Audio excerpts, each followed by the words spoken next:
I'm Lee, paranormal investigator and lover of haunted history. I'm Aisley, pub frequenter and lover of food. Join us as we attempt to travel the country in search of the UK's most notoriously haunted pubs and restaurants. We'll give you the tours and tell the in-depth haunted tales that have made these places historically famous. Let's not forget sampling some good food with plenty of fun on the side. We're Lee and me, and this is our Paranormal Picnic.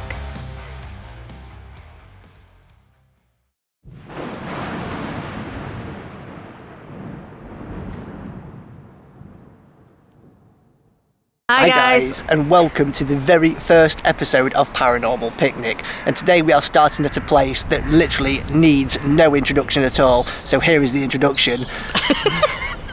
We have come all the way to the city of Nottingham, to what is now known as the oldest pub in England. We are sat outside the legendary Olde Trip To Jerusalem, which was established in 1189. And with a building of that age certainly comes with it its haunting history. With tales of poltergeist activity, full-bodied apparitions, disembodied screams and curses, it's so easy to see why Ye Olde Trip To Jerusalem is one of the UK's most haunted pubs. I'm so excited about this video. This is one of my favourite places in the world. It's just absolutely incredible. Awesome, right? So let's get in there and check it out. Ye Olde Trip To Jerusalem, established in 1189. This public house got its name after Richard the Lionheart visited for a rest stop on his way to Jerusalem during the Third Crusade.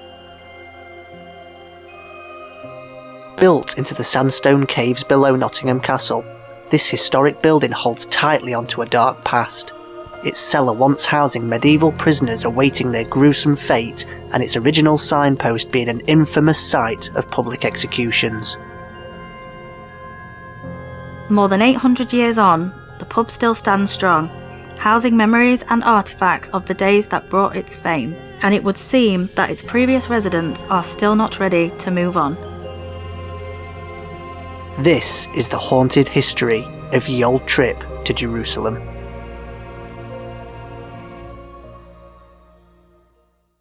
Well guys, we've finally had a good look around the place and we've found the cosiest little room that we're going to sit and have some food and tell some stories to you guys. Yeah, where we're actually sat is called the Haunted Snug, and it's tucked away. We had to ask where it was because it's right out the way. You have to go through some secret doors and... Secret doors, there's doors, a bar area, and but this room itself has some really crazy stories, like...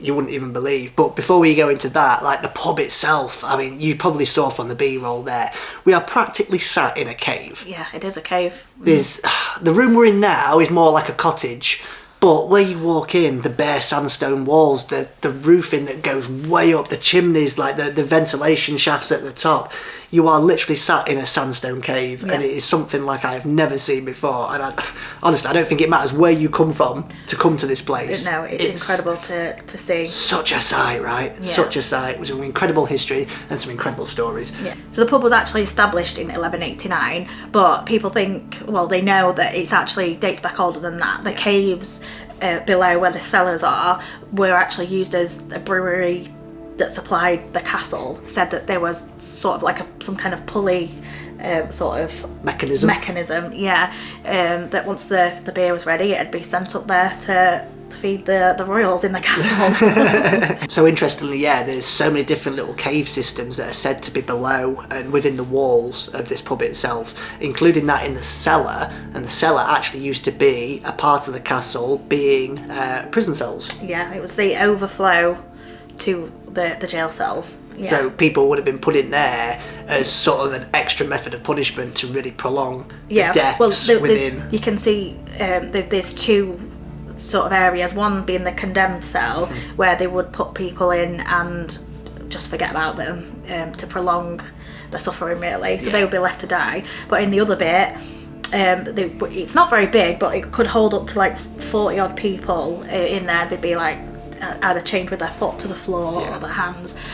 You could get all different kinds of criminals in there. So some that are just like, you know, petty thieves, and some that would be sentenced to death. Definitely. They'd be all mixed in there. Yeah. Disembodied screams have been heard within that caught by people that work here. It's been here. caught on an EVP, yeah. EVP, and many different paranormal investigators have captured the same thing. You know, it's a really, really creepy old place down there, as well as a lot of poltergeist activity with moving of tankards, throwing of glasses. Yeah, really creepy place. So the room that we're in now, like I said, is called the Haunted Snug, and there is a picture of a lady on the wall. She's right there. She's right next to us. Yeah. Looking me deep in the eyes, into the soul. Yeah, we'll overlay the picture, obviously.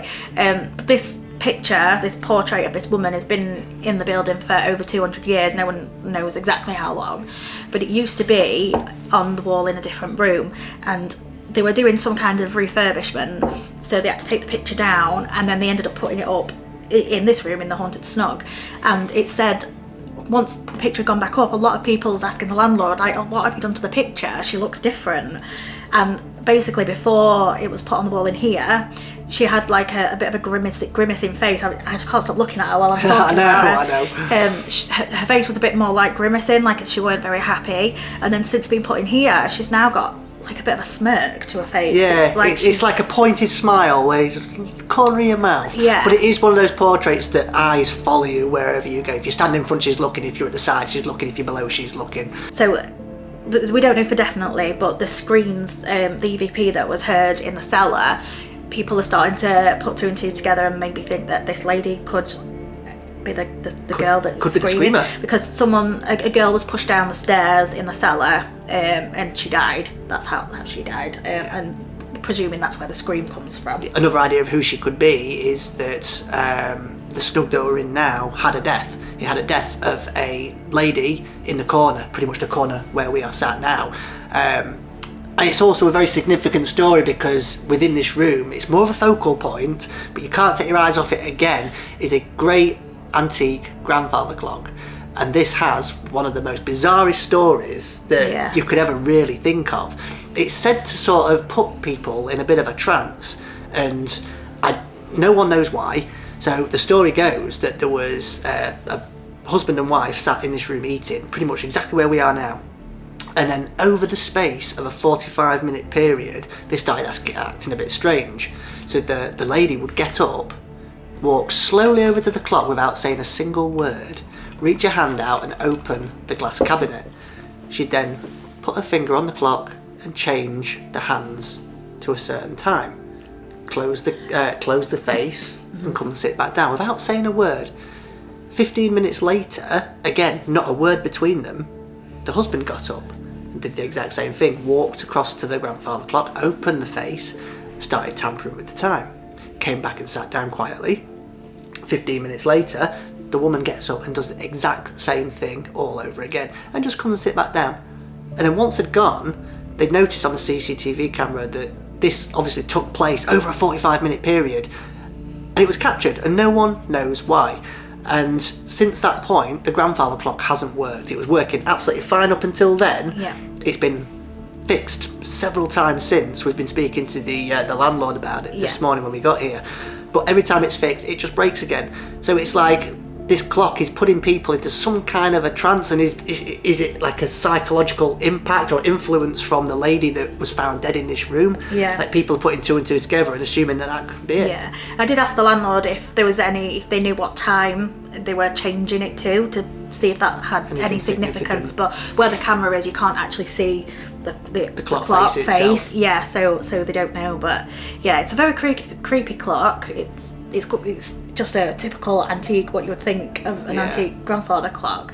It's definitely giving me Stranger Things vibes. Definitely. Season 4 of Stranger Things. So obviously, while we come into these places, we don't just want to talk about the ghost stories, we want to talk about the pubs and the establishments themselves, because some of the pubs that we are going to be visiting on this tour are going to be absolutely incredible. And we really want to put them out there. I feel like it's going to be really hard to beat this one, though. We have got in very hard, right? We started with a really good one. Definitely. So the pub itself, like, vintage as it looks on the outside, is a Green King pub. So it's got all your up-to-date suppliers, you've got a great range of local and cask ales, you've got all your gins, your spirits, your wines, your soft drinks, and a great food menu. I'm looking so forward to eating on these trips. I haven't even looked at the menu yet. Honestly. So I'm going to be going for the Korean chicken burger because I love a Korean barbecue sauce and it just looks insane. But one thing I am noticing, the prices. You know, to say that we are in a city centre pub, a very famous city centre pub, it's not bad at all. No. Like, they could have easily just bumped prices up and really, milked it for what it's worth. It's a big tourist hotspot. You've actually got a gift shop behind the bar, which is incredible. So you can come get some merchandise while you're here. It's a very famous place, and they just haven't abused that. No. It's a friendly atmosphere. The landlord is incredible. He's always wanting to tell you the stories. Yeah. So approachable. It's such a lovely place just to come and have a quiet drink, or come with the family and have a decent meal. A bit meal. Of history as well, yeah. Definitely. You decided? Yeah, I'm going to go for the Olde Trip burger. Ooh, it's a speciality. Yeah. Speciality burger. Well, that's going to be cool because that's going to sort of see what this place is really made of. Yeah. Does it do a good burger? Yeah. Awesome. Sounds good. It does. Definitely sounds good. Right, I'm going to go and order this stuff and we'll be back. Okay, well that is food ordered. Cannot wait for this one. Yummy. So so we've told a few stories already, but we haven't even touched the surface yet, guys. There's just honestly. So much. There is one after another so after much another. From this building. So one of the most paranormally active rooms within this entire establishment is actually known as Yorkie's Lounge. Now Yorkie was a landlord that used to own this pub back from... he had the pub from 1849 to 1914, and he absolutely loved it here, and he said that he would never leave the pub, and it seems that he still hasn't. No. So one of the things that he was famous for was wearing a top hat, and many accounts have been noted of just seeing out the corner of her eye, going past the bar, a shadowed figure in a top hat. In a top hat, yeah. A lot of the staff have seen it. Yeah. The staff have seen it. Paranormal investigators have seen it. The current landlord, I believe, has seen it. He was telling us a few stories about that. Really, really crazy. And he is known to definitely conduct some poltergeist activity. Yeah. So he would move tankards about. Yeah. You go into the cellar one day and a tankard would be on the floor, or it could be shifting across the bar. Mm-hmm. But they said even sometimes it would hardly move at all, but it would. They'd leave it somewhere and then you'd be able to see where it's shuffled, if that makes sense. Yeah, just on the surface where the dust is and things. It's just... But on other occasions he likes to throw and smash glasses as well. Yeah, but definitely I can just imagine seeing this top hat, like anything in a top hat is a little bit more creepier.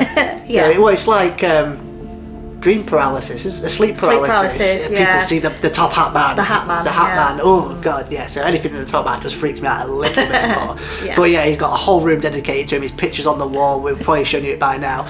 Just a very, very creepy little story, but not one that's scary as such, because he obviously loved it here. Yeah. If he's still willing to stick around. Yeah.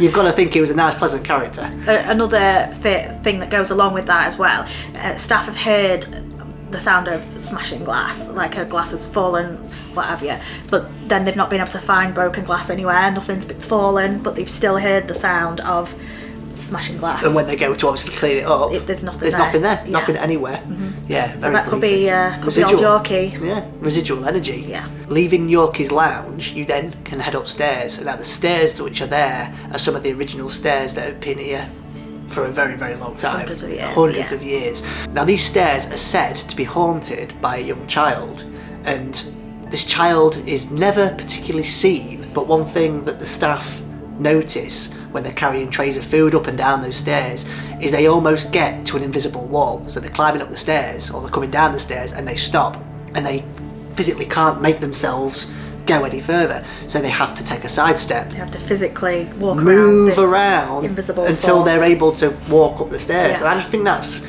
quite strange, because it's not just happened once, twice. This is a regular occurrence, especially when you're carrying lots of hot plates in your hand. All you want to do is get up the stairs or get down the stairs, but the fact that they're having to physically feel like they cannot move anymore, there's got to be a little bit of something to that. It can't all be completely psychological. I mean, potentially, but is there a little bit more to it? And it's one of those things you've got to experience for yourself. I don't think I've ever experienced anything like that. No. Personally, where you don't feel like you can physically move any further and there's nothing in front of you. It's just a very, very strange story, but definitely one worth mentioning. I wonder how much they've put it to the test, because they do offer ghost hunts here. We'll have to add the link to it. I can't remember what the actual ghost hunt is called. Any relevant links will be in the description, guys, so do make sure to check them out. I just wonder if they've put that to the test at all with you know, different experiments on the stairs. Maybe so, and there's so much you can do. It's such a simple story, but when you think about it, it can open a whole can of worms and all kinds of different rabbit holes you can go down to what's causing those effects. Yeah. Here we go. Thank you. Awesome. Wow, guys, you need to check this out. This is incredible. Thank you very much. Can I get you anything else? Thank you. No, I think that's absolutely fine. Thank you very Can I have much. some mayonnaise, please? Sorry to be awkward. There's always an awkward one. Guys, so I've gone for the Korean chicken burger. Look at the size of that. Oh my god, that is incredible. I cannot wait for this. Look, mine actually looks bigger than Can you yours. even lift yours? I'm never going to be able to eat that. Oh my god. Wow. Look at... So that is the famous Olde Trip burger. That is a house burger. Wow, and it looks incredible. That's not a house burger, that's a mansion burger. It really, really is. Oh my god. Honestly, guys, as far as pub food goes, Wow. this isn't pub food. This is just incredible. Like, It is. I the can't Korean believe it's sauce there. that I've got here is incredible. Now, I'm not going to sit on camera eating this entire burger because, let's face it, it's going to be pretty disgusting, but I am going to take a massive bite right here, right now, just to tell you what it's like, because look at that. That is incredible. Right, here we go. Oh. Wow. I'm not even going to be able to get my mouth around there.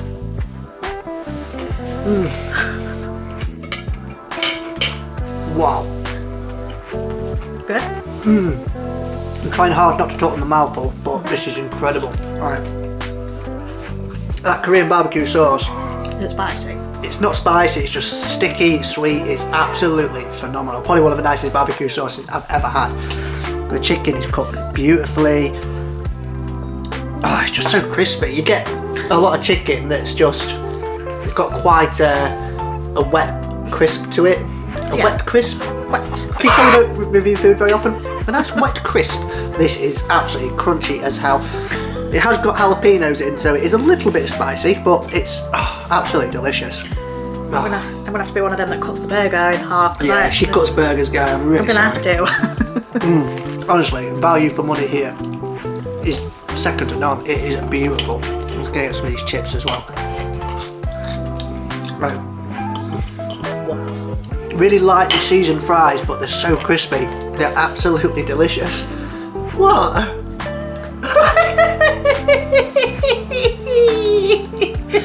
I didn't realise you were going to give a review after. They're so good though. I ain't even had a bite of my burger yet. You've nearly finished. You're hacking yours to pieces. Come on. I have to show you guys what's going on here. Look at the state of this. What is she doing? It's just... Who eats a burger like that? What is it like after all that? Yeah? I don't know, I need to... You're getting hit with notes of flavour. Yeah. Yeah? Is it taking you to Flavour Town? I'm so sorry. The belly pork. There's got belly pork in it. You're going to have to try it. Oh, I do love pork over the belly. I know you do. I think that's what that is anyway. No, I don't like belly pork. It's crispy. I know. Oh, no, it's It's not. chicken. There is belly pork on it somewhere. See, this is much more fun than trespassing. Right, just while we're eating, guys, we'll tell you about another haunted room within this pub called the Rock Lounge. It's a lovely, cosy little space, but possibly one of the oldest parts of the pub. So this is actually built into the old caves, and yeah, said to be a very, very haunted hotspot.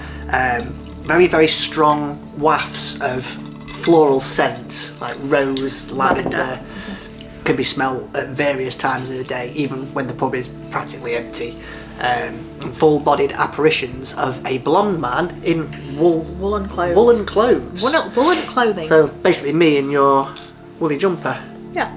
Yeah, that has been seen by many people and obviously recorded as well. Similarly, this is actually the exact same spot that 5 different paranormal investigators saw full-bodied apparition of soldiers walking through the walls. Roman soldiers walking through the wall. So how long has that room been unaltered for? Was there a different passageway there at one point? Yeah. where the wall is. I don't know. Roman roads. Roman roads, yeah, absolutely. So again, maybe residual energies there as well. So honestly, guys, this place has got so many different stories.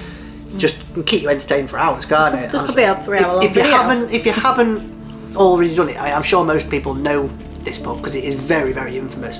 But if you haven't, do take the time and do a little bit of research. So that's kind of the majority of the stories of this place, the resident ghosts, all the hauntings and the paranormal activity and the stories. So we're literally going to finish this food, but while we do, indigestion. And while we do, here is the story for you guys of the infamous Cursed Galleon. Probably the story that this pub is known most famously for. The most famous story to come out of this pub is that of the Cursed Galleon. This is probably my favourite as well.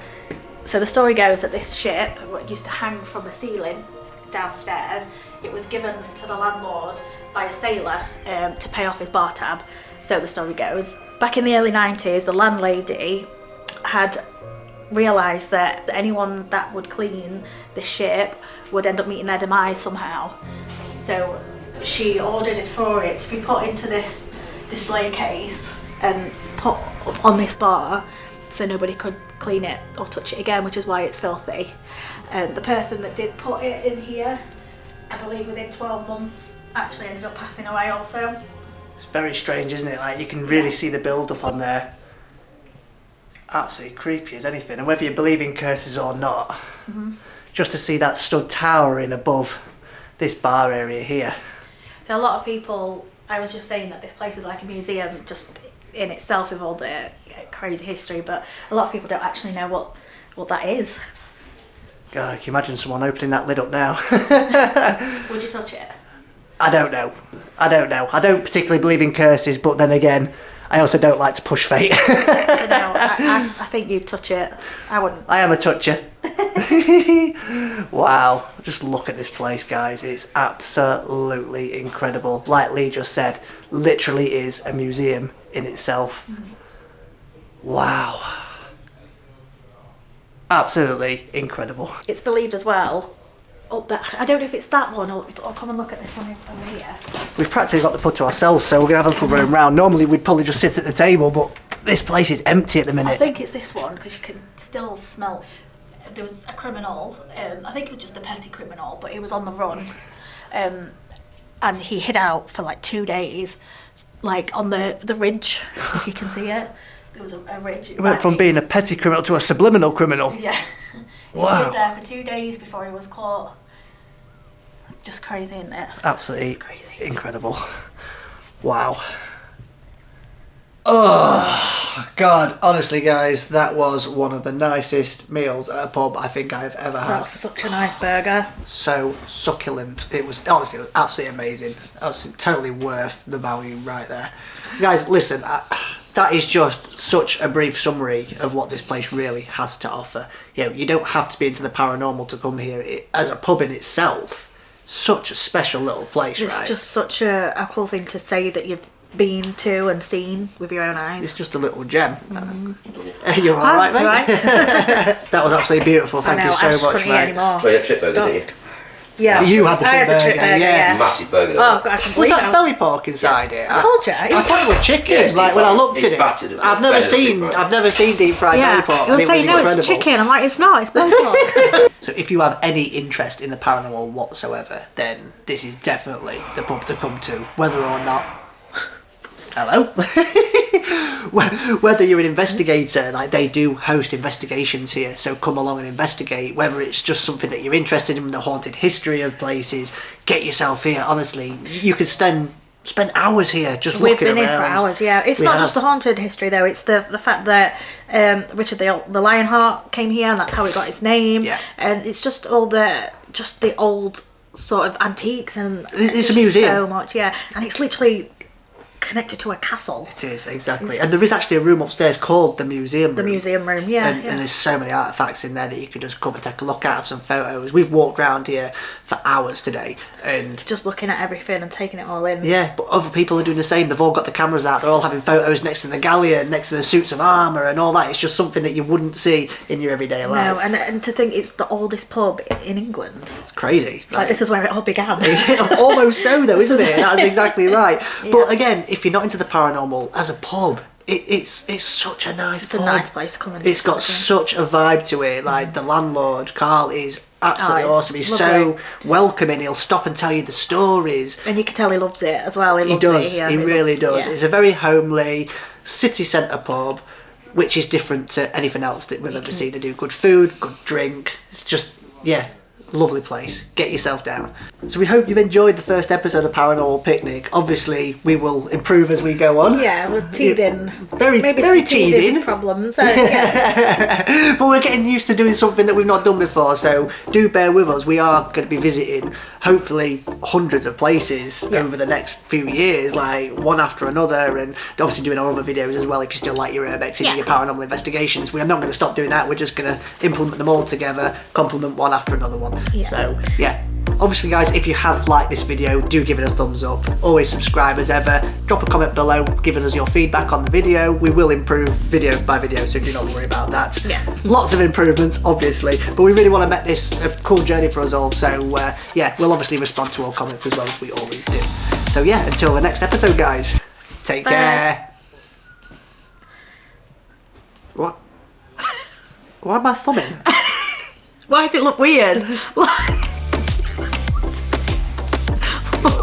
Why is it... Look. It looks so weird.